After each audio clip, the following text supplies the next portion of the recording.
Você é um troféu de um narcisista. Oi, meu nome é Simone Veloso e hoje a gente vai falar sobre tudo que um narcisista coleciona a seu respeito. Quando você se relaciona com um narcisista, logo no começo são noites e noites intermináveis, conversas longas e você passa ali a madrugada trocando músicas, áudios, fotos. E conforme o relacionamento avança, isso vai ficando ainda mais intenso. O teor das conversas vai se modificando de acordo com o ciclo, conforme você vai ficando mais confuso, desvalorizado, desvalorizada.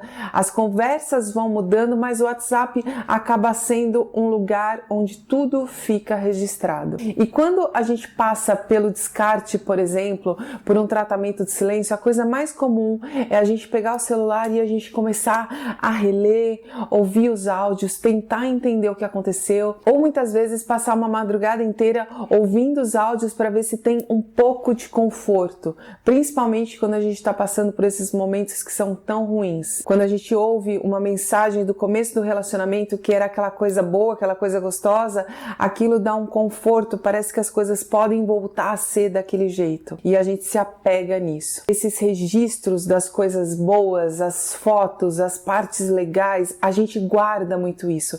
A gente guarda como se fosse um tesouro. A gente começa a guardar no celular, coloca no computador e já replica, já passa para outro lugar. A gente deixa registrado em tudo quanto é lugar as partes que são maravilhosas. Mas quando tem alguma coisa que não é tão legal, alguma coisa que causa um gatilho, alguma coisa que deixa a gente se sentindo mal, normalmente a vítima afasta isso, não deixa tão próximo, tão escancarado, é mais difícil a vítima manter isso com ela, até porque o narcisista confunde muito a vítima, o narcisista questiona muito o fato da vítima ter alguma dúvida sobre ele, sobre ela. Quando a vítima se vê tendo pensamentos que são mais contraditórios, pensamentos sobre o caráter, pensamentos sobre traição, pensamentos sobre o que aconteceu, ela mesma se censura. Não, isso não pode estar acontecendo. Não, não é assim, eu devo estar equivocado.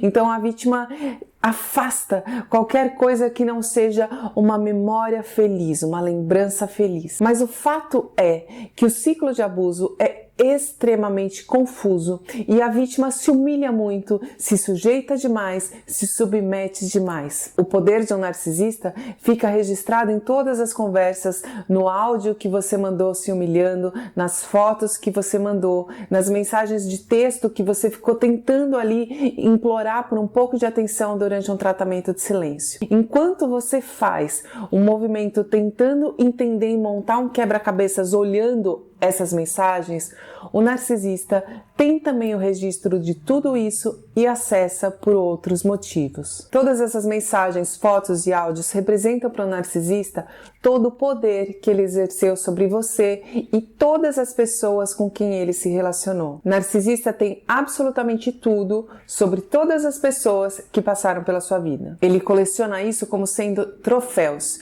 Isso é um registro do controle e do domínio que ele exerceu e exerce sobre as pessoas. As partes mais relevantes para um narcisista são justamente as partes que mostram esse controle, esse domínio, esse poder. As partes onde a vítima mais estava se humilhando, as partes onde o narcisista sabia das mentiras que ele estava dizendo, as partes onde o narcisista sabia que ele estava traindo, que ela estava traindo e que a vítima estava lá sob seu domínio. Todo esse material serve para um narcisista reforçar para ele mesmo o controle que ele tem sobre várias pessoas, porque isso dá a sensação de poder. Sobre uma história única, quando ele pensa isso e quando ele tem contato com isso, isso reforça o poder que ele tem. E ao mesmo tempo como isca para puxar a própria pessoa de volta. Quando um narcisista mostra para aquela pessoa alguma coisa da história que ele tem com ela, a vítima passa a acreditar que ela tem alguma importância. Ele guardou, ele ainda acessa, ele ainda vê. A vítima se confunde com isso como se fosse um sinal de que ele se importa. Isso pode ser usado também para triangulação, quando a imagem de uma vítima é usada para fazer ciúmes, né, para despertar um pouco de insegurança numa outra vítima, isso também é extremamente comum, para fazer com que a vítima fique presa na ideia do medo, porque muitas vezes o que é falado, né, são coisas muito intensas, fotos que são trocadas, então prender a vítima na ideia do medo.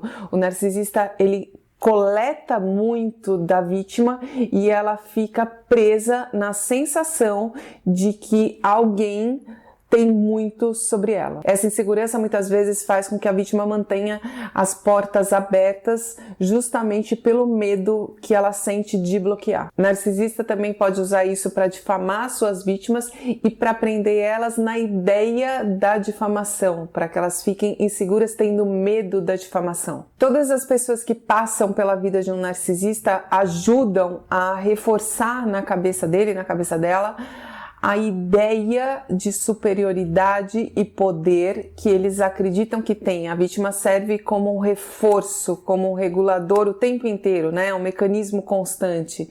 Então, ter coisas, saber coisas sobre a vítima reforça isso dentro dele, dentro dela. Claro que a gente falando aqui, a gente pensa em exemplos muito mais prováveis de relacionamentos amorosos, né? Tem que colocar entre aspas, porque amorosos não tem nada.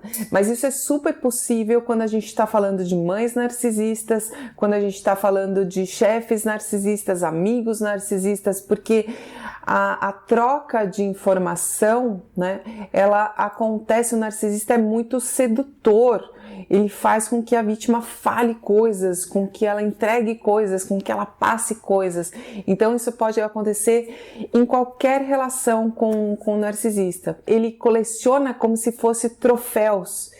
E quanto mais tempo você demora para sair dessa relação, desse relacionamento, mais tempo você permanece nessa prateleira. Não vai ser o fato de adotar ou não o contato zero que vai blindar uma pessoa para que ela não corra riscos com o narcisista, né?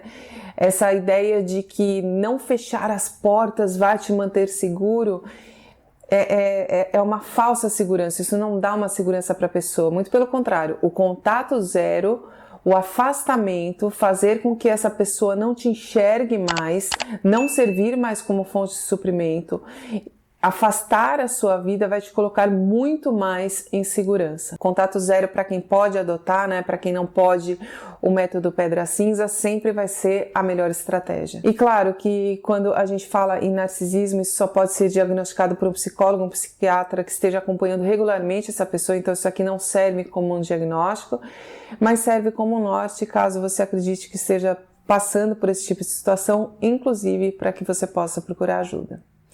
Eu espero ter ajudado. Um grande beijo e vai ficar tudo bem. The fakeness, if you wanna play tough and wanna hate this, I'll always